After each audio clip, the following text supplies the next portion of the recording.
Thanks for listening to the Living Zen-podcast. If you follow Living Zen through iTunes, I would very much appreciate it if you would take a moment to let me know what you think about it by rating or reviewing the podcast, so that new listeners can also hear what you have to say.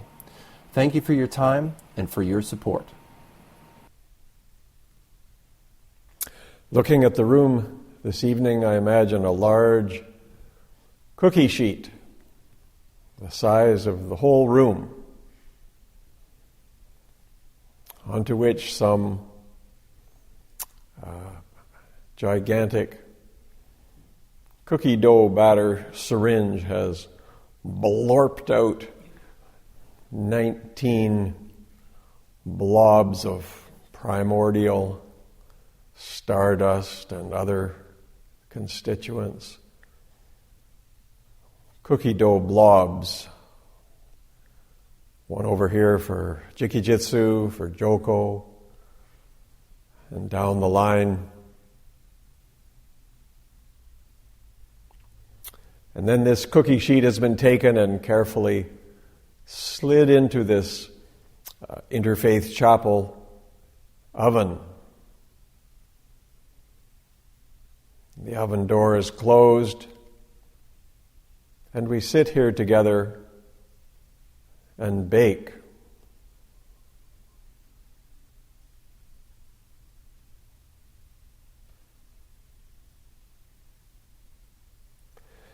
Checking on the oven temperature, I noticed that it's set to 3 15-minute sits once a week on Tuesday evenings.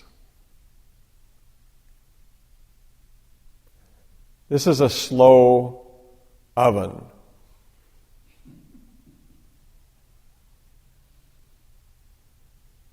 Intentionally slow, intentionally so, to be slow, to be gentle, but not to underestimate the effectiveness. Certainly, people who have been coming here for quite some time can appreciate that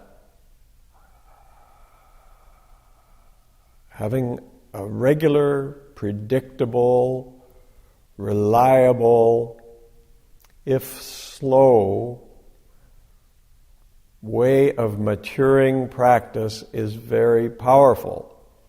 And I think that's probably at the bottom of what people find here and what keeps them returning.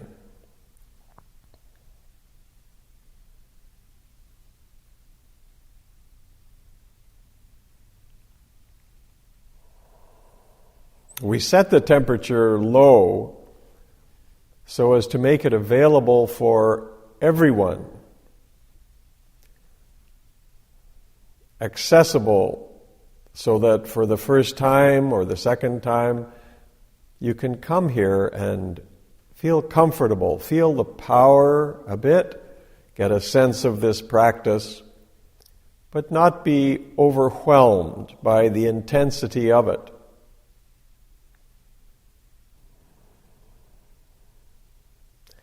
And over time, as you become more familiar with the form, what we're doing here, what's available, you may want to take more direct control of the temperature setting on your own practice.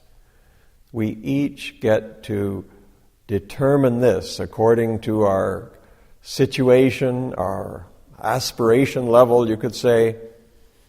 A lot of factors go into it, and it's a personal responsibility to shepherd our practice and nurture it in ways that suit our particular circumstances. Certainly there's many ways to crank up the temperature a little bit. Perhaps the first after Tuesday evenings is to develop a daily home practice. Not an easy thing to do, to set up a new habit form, to get into the routine of sitting a little bit each day, whether you want to or not, but certainly that's an excellent way to raise the heat a little. Another way is to engage with this community. We make all manner of opportunities to engage more with this community, to come to these Tuesday sits. You can become associate or member of Zenwest. Many ways to engage. Doing officer training roles, pouring the tea, greeting the guests, ringing the bells, leading the chants. These are all very powerful ways to put yourself in a situation where you're going to engage in this practice more and more. We provide online resources to support all this, and we invite everyone to come and see if this is what they want to do, and if so, just to dive in.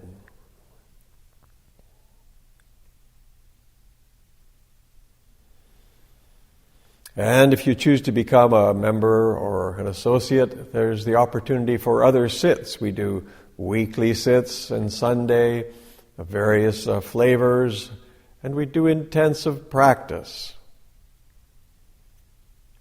Just last week, 4 members who are present here in the room attended a 7-day intensive retreat or practice called Sesshin, drawing the heart-mind together. We practiced with Sangha, Choboji Sangha, with Genjo Marinello Osho as leading the Sesshin. 25 of us sitting for 7 days in what is described as one long day.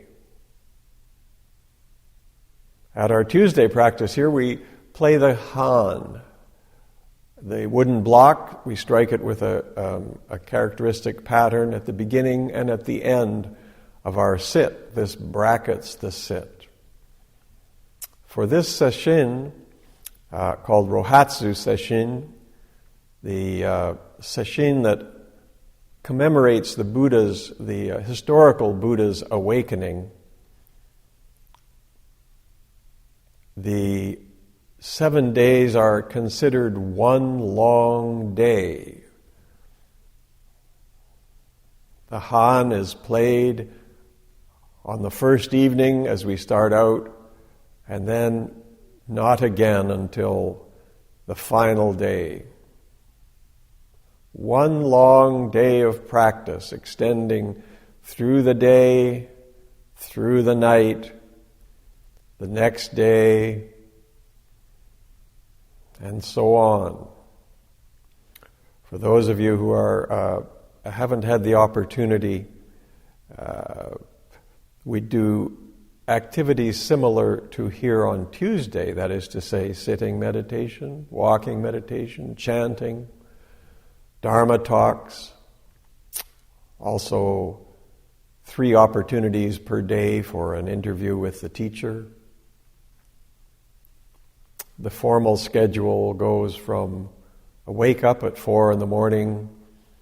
till closing or a transition into informal practice in the evening around 10, between 10 and 11:30. It varies according to the day of sesshin. Just a time to sit together with, in this case, 25 people who are committed to really turning up the heat on their practice and diving deeply into this form.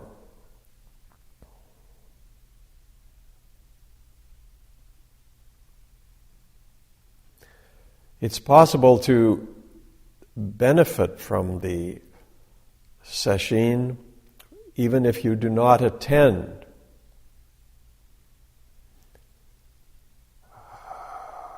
Zen centers do sesshins throughout the year, depending on their size and schedules and so on. But globally, around the world, if any Zen center is going to do a sesshin, they will do one at this special time in December, this Rohatsu sesshin. And when so many people in so many sanghas are sitting together during the same time, if you open yourself to that reality, you can perhaps pick up on that energy. Some of you may have noticed last week thoughts since you're connected to this sangha. Oh, right now my friends and virtuous companions are sitting. Perhaps when you roll out of bed and sit in the morning, if that's your routine, you might reflect, oh, those folks have been up sitting for 2 hours already. I wonder how that's all going.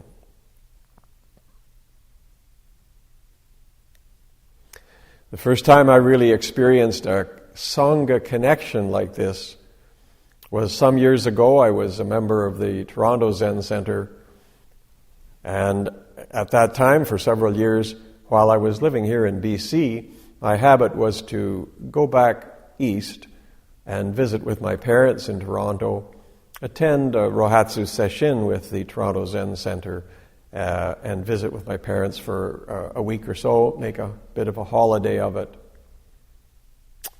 and then return to BC. And the rest of the year I would practice by myself, a home practice. One time I remember being quite surprised because I had become accustomed to my home practice. Sometimes, maybe you have this experience, you sit down, the mind is confused or sluggish or agitated. You just can't really get into the sitting. And sometimes you sit down and just the flow just happens naturally. There's a variety, a spectrum of expectations or experiences with daily practice. That was certainly how I felt. And then one time I remember I was sitting and I just went uncharacteristically deeper, just settled in so much more smoothly and easily. In fact, I was quite taken aback. It was quite out of the ordinary. And after I got over the initial thought, oh, I must be getting somewhere, finally, I thought, what is going on here? And I thought, oh, maybe, I wonder if there's something going on with the Toronto Sangha. And I checked the schedule, and they were in the middle of sesshin.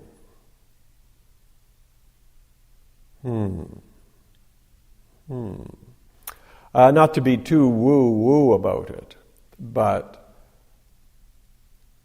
there are connections, seen and unseen. And I just invite everyone to be open to them and to allow ourselves to appreciate the connections that are out there, that underlie all of our practices and all of our lives and all of our activities. To be open to them and to make them real when they show up.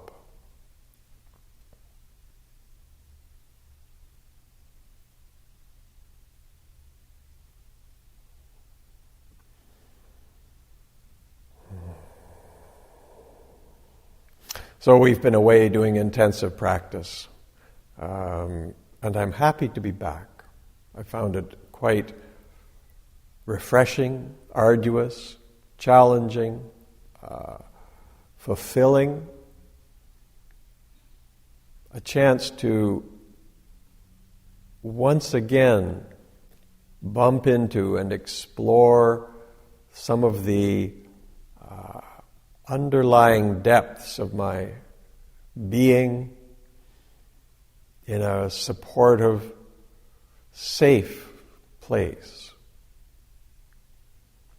I had some movement in the field of accepting responsibility for managing the trajectory of my practice. This was a bit of a shift, and I think I will be curious to see how that plays out over time.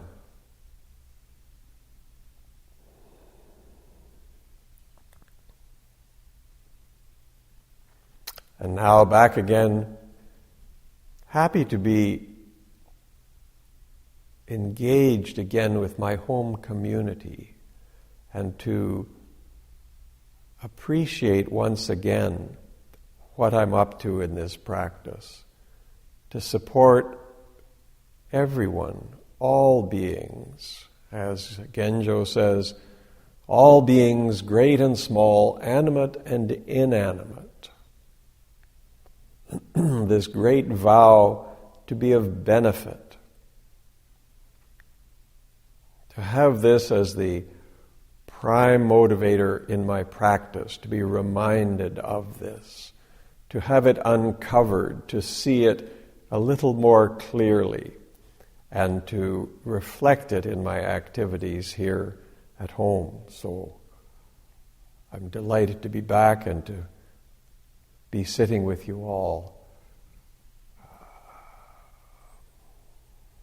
Thank you.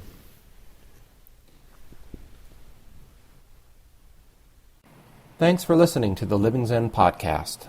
If you follow Living Zen through iTunes, I would very much appreciate it if you would take a moment to let me know what you think about it by rating or reviewing the podcast, so that new listeners can also hear what you have to say. Thank you for your time and for your support.